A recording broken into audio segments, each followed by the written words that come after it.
Shalom. Shalom. Ya. Baik, mari kita meninggalkan segala kesibukan kita. Kita arahkan hati dan pikiran kita dalam ibadah kita pada saat ini. Mari kita bersama-sama bangkit berdiri. Kita melakukan hidup jemaat nomor 425 ayat pertama hingga ayat yang ketiga berguna dengan suara dari sebelah. Berkumandang suara dari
berlangsung di dalam nama Tuhan yang menjadikan langit dan bumi.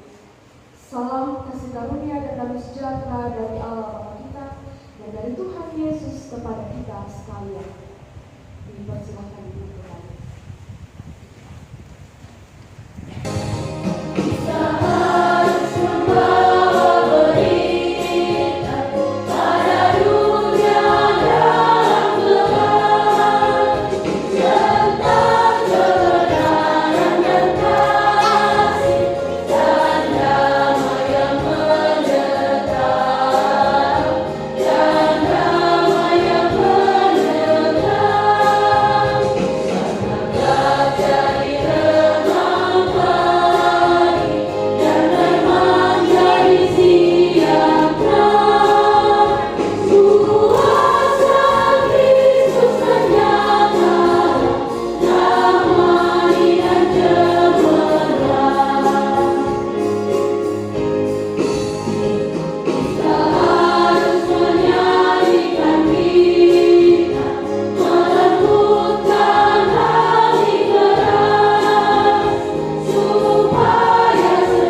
sudah menemukannya, saya akan bacakan untuk kita sekalian.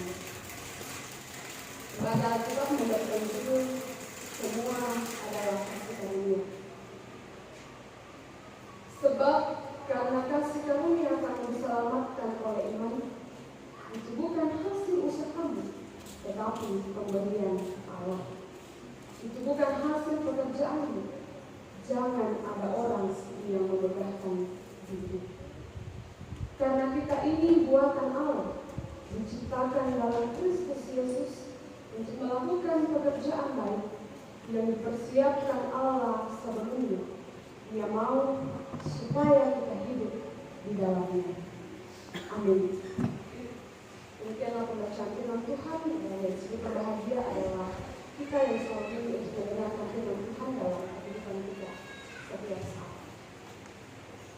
Pengurus Sinode juga telah menetapkan tema yang akan menjadi kita pada saat ini, yaitu beritakanlah Injil dalam perkataan dan perbuatan. Beritakanlah Injil dalam perkataan dan perbuatan. Nah, saya mau bilang ibu-ibu, tapi karena ada bapak-bapak itu, bapak ibu saudara-saudari, menurut Kamus Besar Bahasa Indonesia, memberitakan berarti mengabarkan, memberitakan berarti mewartakan, melaporkan, atau memberitahu. Mengapa harus ada pemberitaan? Mengapa harus ada pewartaan? Atau mengapa harus ada pemberitahuan? Ya. Tujuan dari adanya pemberitahuan, tujuan dari adanya pewartaan, agar seseorang mengetahui suatu peristiwa, agar seseorang mengetahui suatu persoalan. Kita tidak mungkin mengetahui sesuatu kalau kita tidak mendengarkan berita. Kita tidak mungkin mengetahui sesuatu kalau kita tidak mendengarkan warta dari orang-orang di sekitar kita. Jadi, tujuan pemberitaan atau berita adalah supaya kita mengetahui sesuatu yang terjadi atau persoalan yang terjadi. Nah, berita itu dapat kita dengar melalui handphone, melalui televisi, radio, atau pada zaman dahulu surat koran dan lain-lain. Jadi ada banyak alat yang bisa digunakan untuk memberitakan, yang bisa kita gunakan untuk mendengarkan berita. Nah, tema kita juga pada saat ini yaitu memberitakan Injil dalam perkataan dan perbuatan. Tentu kita harus mengetahui apa itu berita Injil, karena tidak mungkin lagi pokada, tidak mungkin lagi dilakukan, yaitu ditandai apa itu berita Injil. Nah, Bapak Ibu saudara-saudara yang sama dikasihi Tuhan, berita Injil adalah kabar baik bahwa Allah di dalam kasih-Nya yang tidak terbatas menyediakan pengampunan bagi manusia berdosa melalui karya penebusan Yesus Kristus di kayu salib. Hanya melalui Yesus Kristus seseorang dapat kembali berdamai dengan Bapa yang di surga. Tidak ada jalan lain, tidak ada cara yang lain yang dapat membuat orang kembali berdamai dengan Yesus. Hanya melalui Yesus Kristus. Karena itu, Injil memberikan pengharapan dan kehidupan kekal bagi setiap orang yang percaya. Dalam pembacaan kita pada saat ini, dalam Efesus pasal 2 ayat 8 hingga ayat 10, terdapat dua hakikat penginjilan. Hakikat yang pertama yaitu keselamatan. Keselamatan adalah anugerah Allah. Keselamatan adalah karya Allah Tritunggal, bukan anugerah, bukan karyanya manusia, tapi karya Allah Tritunggal. Nah, sentralisasi atau pusat dari Injil Yesus adalah keselamatan. Allah di dalam Alkitab adalah Allah yang terus menyatakan atau menyelamatkan manusia berdosa untuk menjadi umat-Nya. Allah itu mengambil inisiatif untuk menyerahkan anaknya yaitu Yesus Kristus untuk menyelamatkan setiap orang berdosa yaitu saya dan Bapak Ibu saudara-saudari. Yesus adalah misi Allah untuk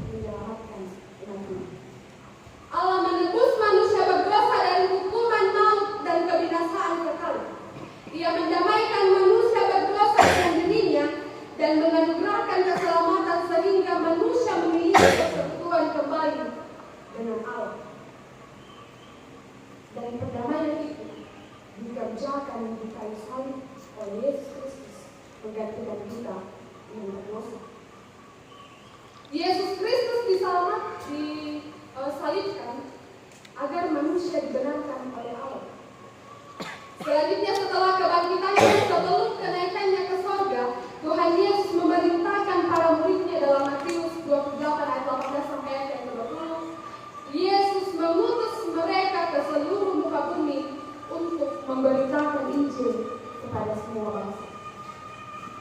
Kemudian hakikat yang kedua yang ada dalam bacaan kita yaitu panggilan pertolongan.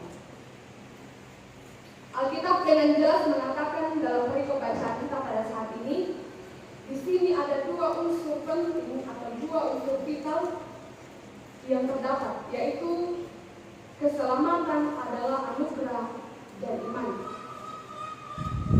Keselamatan itu adalah anugerah dan iman. Kalau kita melihat anugerah dan iman ini adalah sesuatu yang berbeda tetapi harus berjalan bersama. Kalau hanya kasih karunia, kalau hanya anugerah, berarti keselamatan ini belum menjadi milik manusia, namun harus juga ada iman. Karena itu sola gratia yaitu anugerah dan sola fide iman harus berjalan bersama. Mengapa sola gratia atau anugerah dan sola fide atau iman harus berjalan bersama? Karena sola gratia atau anugerah itu membutuhkan respon dari manusia berdosa agar terwujud dalam hidup kebenkanannya, yaitu sola fide. Karena itu keselamatan adalah pemulihan relasi yang dahulu jauh menjadi dekat, yang dahulu adalah musuh kemudian menjadi anak-anak Allah. Bapak Ibu saudara-saudara yang sama dikasihi Tuhan, Rasul Paulus mengingatkan bahwa orang-orang yang diselamatkan Allah adalah milik Allah. Allah mempersiapkan kita untuk melakukan pekerjaan baik. Dia sudah mempersiapkan kita sebelumnya untuk pekerjaan tersebut. Dalam ayat terakhir pembacaan kita, itulah tujuan Allah menjadikan kita miliknya. Karena itu segala kebaikan yang telah Tuhan anugerahkan kepada kita, segala hal yang telah kita alami dalam kehidupan kita dari Tuhan, mestilah kita teruskan kepada orang lain, supaya orang lain di sekitar kita juga dapat merasakan kebaikan tersebut. Kita sebagai orang percaya, saya dan Bapak Ibu saudara-saudari, adalah orang percaya yang telah diselamatkan dan yang telah mengalami karya Allah. Karena itu hendaknya kita terus memberitakan Injil lewat perkataan dan perbuatan.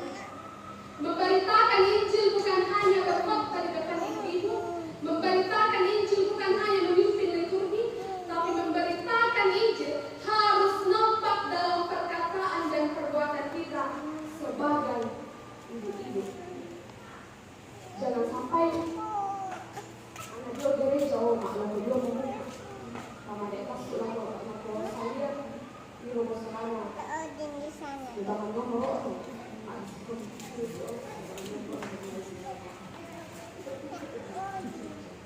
karena itu memberitakan Injil harus nampak juga melalui gaya hidup kita sehari-hari. Dan di kepada bangsa Injil membayar Injil anugerah keselamatan, yaitu Injil adalah kabar kebaikan, tapi Injil itu tidak mau kita hidupi. Ya, baik Bapak Ibu saudara-saudari, mari terus nampakkan pemberitaan Injil kita lewat kata dan perbuatan kita setiap saat dalam lingkungan di mana kita ada, termasuk dalam keluarga persekutuan pada kuat di mana kita tumbuh dan berkembang. Mari terus beritakan Injil itu. Amin.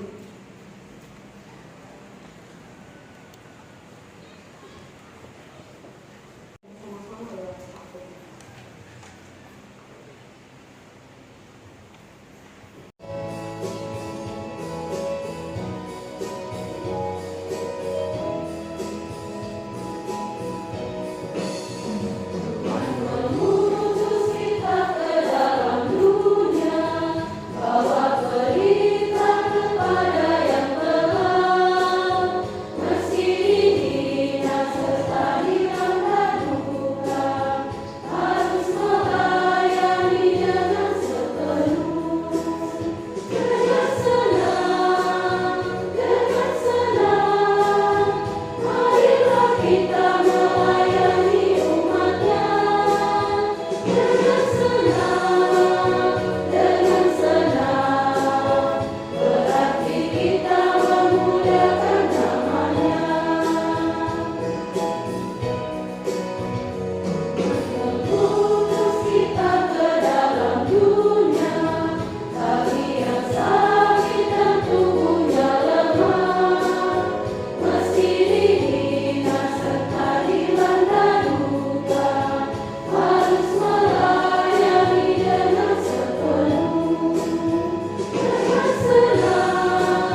Terima kasih Tuhan. Pertolongan kita adalah di dalam nama Tuhan. Ya, pertolongan kita adalah di dalam nama Tuhan. Pertolongan kita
di sore yang ini dalam ibadah persekutuan perempuan yang kami rangkaikan